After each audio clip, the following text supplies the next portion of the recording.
Pieve Incontra è giunta all'8ª edizione, una manifestazione fortemente voluta dalla città di Pieve di Soligo. Mi corre l'obbligo di ringraziare l'assessora Sec e il sindaco Soldan per la fiducia che da 8 anni mi conferiscono e per l'organizzazione di questa manifestazione.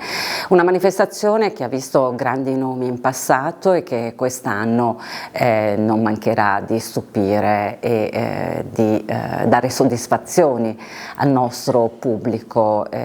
Apriremo con Monsignor Zuppi, che è il presidente della CEI, che ci fa davvero l'onore di essere presente e di inaugurare la stagione. Con Monsignor Zuppi il 20 di marzo parleremo di guerra, ma soprattutto di pace, parleremo anche di cambiamento climatico, parleremo dei giovani, dell'intelligenza artificiale, di ecologia, insomma sarà una conversazione a 360 gradi.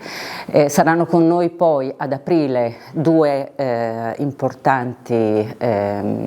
importante giornalista e un altrettanto importante sportivo.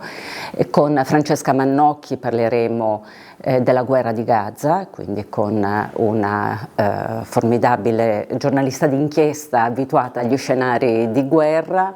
Quindi Baresi, il storico capitano del Milan e importante difensore della nazionale, voglio ricordare che ha vinto tra l'altro i mondiali dell'82, e infine chiuderemo con Oscar Farinetti, imprenditore, ideatore di Italy, e con lui faremo un discorso intorno al cibo e alla cultura del cibo.